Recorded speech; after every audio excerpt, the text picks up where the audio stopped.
అదే హోప్‌తో నలుగురికి చెప్తూ ఉంటాం. ఒక దగ్గర చెప్పేటప్పటికి ఏమైందంటే వాళ్ళకి అద్భుతంగా నచ్చింది.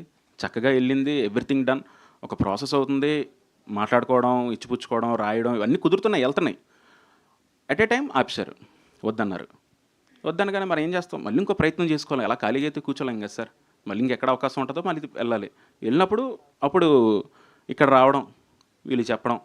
మళ్ళీ మీకు తెలుసు ప్రాసెస్ ఎలా ఉంటదో. ఇమ్మీడియేట్‌గా అయితే ఓకే అవ్వదు. వాళ్ళు 100 చేంజ్‌లు చెప్తారు. ఇది కాదు, అలా చేయాలి, ఇలా చేయాలి, ఇలా చేయాలి అని చెప్తారు. మళ్ళీ అది రైటింగ్ ప్రాసెస్ స్టార్ట్ అయింది. మళ్ళీ చేసి అన్నీ చేసేసాం. అయిపోయి కంప్లీట్ అయిన తర్వాత ఇప్పుడు జరిగిన సిట్యుయేషన్ ఇది. అంటే మీరు పేర్లు తీసుకోవట్లేదు, నాకు అది అర్థం కావట్లేదు. ఇప్పుడు మీకు నాకు తెలిసి ఏం మాట్లాడుతున్నారు, కాకపోతే చూసేవాళ్ళకి అర్థం కావాలి కదా.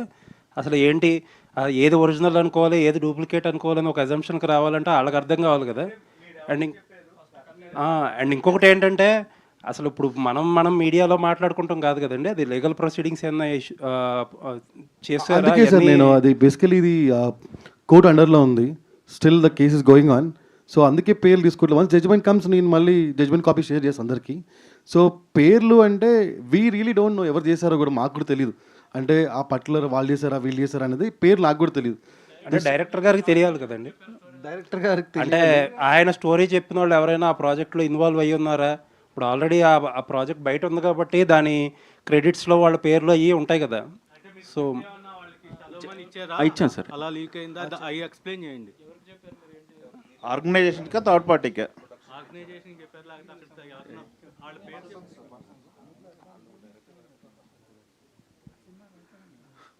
అదే సార్. అంటే మెయిల్స్ ద్వారా పంపించడం అయితే జరిగింది. టు బి ఫ్రాంక్ అయితే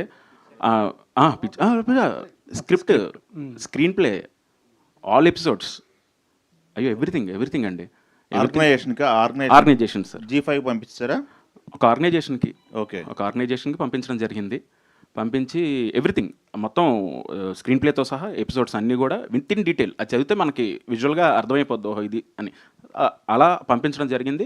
అండ్ వాళ్ళు ఉన్నారు, ఇందులో కూడా ఉన్నారు వాళ్ళు.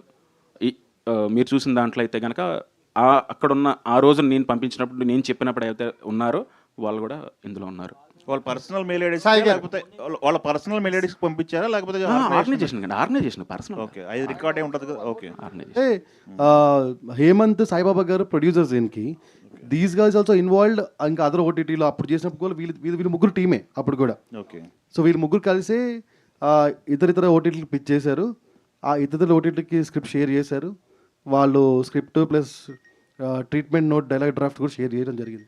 సాయి గారు, అంటే పైరసీని ఎదుర్కోవడంలో విన్ అయ్యారు మీరు సార్.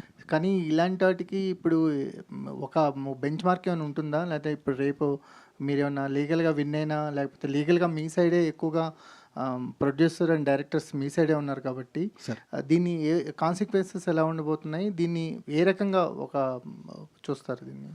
అంటే ఫస్ట్ జనరల్లీ ఆన్ పర్సనల్ అంటే హ్యూమన్ నోట్లో ఇది చాలా తప్పండి. ఒకటి చేయడం అనేది ఇలాంటి తప్పు. అబ్జల్యూట్లీ. సో ఇంకోటి ఏంటంటే మనం చాలా ఖర్చు పెట్టాము, అవన్నీ పక్కన పెడితే ఇలాంటిది ఇంకోసారి జరగకుండా చూడాలన్న రెస్పాన్సిబిలిటీ కూడా మా మీద ఉంది. కాబట్టి we'll fight in the court of law and we are fighting to at any extent we'll go for this అండి. ఈవెన్ వాళ్ళు నేషనల్ ఓటీటీ కాబట్టి if they challenge in Bombay court also will appear in Bombay court or in supreme court అయినా will go. So anything it doesn't matter for this thing will go and will fight because this is ETV original and this is originally made by ETV. అంటే director గారు sir అదే fight చేస్తాం. Stop చేయడానికా లేదా అని కాకుండా copyright infringement fight చేస్తాం sir. Director గారు, అంటే ఇప్పుడు అంటే ఇది మీరు ఈ సిచ్యువేషన్లో ఉండకూడదు, మాకు కూడా అలా అనిపిస్తుంది. కానీ నేను ఎందుకు ఉండకూడదంటే చూస్తుంటాం, మీరు క్వశ్చన్ అండ్ క్యూఏ ఇప్పుడు చూస్తుంటాం కదా. ఐఏఎస్ ప్రిపేర్ అయిన టు బి ఫ్రాంక్ ఏంటంటే ఇంట్రెస్టింగ్ క్వశ్చన్స్ ఉంటాయి. రేపొద్దు నన్ను అడిగితే ఎలా చెప్పాలి, దీనికోసం నేను ప్రిపేర్ అయ్యి చాలా ఇంట్రెస్టింగ్ ప్రాజెక్ట్ చేయాలి సార్కి కానీ మీకు కానీ అందరికీ అని అనుకున్నదే. కానీ అసలు మొత్తం అసలు వేరే అసలు అలా అంటే ఈ 4 రోజుల నుంచి ఎప్పుడు తెలిసింది మీకు ఇది? అంటే ట్రైలర్ రిలీజ్ అప్పటి నుంచే సార్, అప్పటి నుంచే. సో అప్పటి నుంచి ఏంటి మీ మెంటల్ స్టేట్ అంటే? సార్ నేను ఊర్లో లేను సార్. టు బి ఫ్రాంక్ ఏంటంటే కొంచెం నేను వేరే దేశంలో ఉన్నాను. కొంచెం మెడికల్ దాని పరంగా వెళ్ళడం జరిగింది నా వైఫ్తో. విషయం తెలియగానే ఇమీడియట్గా నేను 12 గంటలు ట్రావెల్ చేసి వచ్చాను. నేను వచ్చి తను అక్కడే ఉంది. ఇంకా నేను బయలుదేరి వెళ్ళాలి యాక్చువల్లీ. బట్ నేను పోస్ట్ పోన్ చేసుకొని ఇక్కడ ఉండడం జరిగింది. ఎందుకంటే జస్టిస్ కోసం. ఎందుకంటే ఇది ఒక్కడ నా ప్రయత్నం. సినిమా అంటే నేను ఒక్కనే చేసినట్టు కాదు సార్. ఇది ఏంటంటే టీమ్. ఒక డిఓపి ఉన్నాడు, తను ఏంటంటే యంగ్స్టర్, శ్రీరామ్ అన్న వ్యక్తి. ఆయన ఏంటి ఫస్ట్ సినిమా మనం కష్టపడి చేయాలి, ఎలా చేయాలి, రాత్రి పగలు కష్టపడ్డారు. మా ఎడిటర్ గారు ఆయన యంగ్స్టర్, తర్వాత మ్యూజిక్ డైరెక్టర్ సురేష్ బబ్లీ గారు ఆయన. అంటే అందరూ యంగ్ టీమ్నే తీసుకొని స్టార్ట్ చేశాను సార్, డైరెక్షన్ డిపార్ట్మెంట్తో సహా అందరినీ. ఇప్పుడు వాళ్ళందరూ కూడా వాళ్ళ కష్టం అంతా కూడా పోయినట్టే కదా సార్. చేయించాను సార్. 2022 అక్టోబర్లో రిజిస్ట్రేషన్ చేయించాను. అండ్ అలాగే ఇంకొక వర్షన్ కూడా SWA రైటర్స్ అసోసియేషన్ ఉంటుంది కదా, అందులో మెంబర్షిప్ తీసుకొని అందులో కూడా రిజిస్టర్ చేయడం జరిగింది.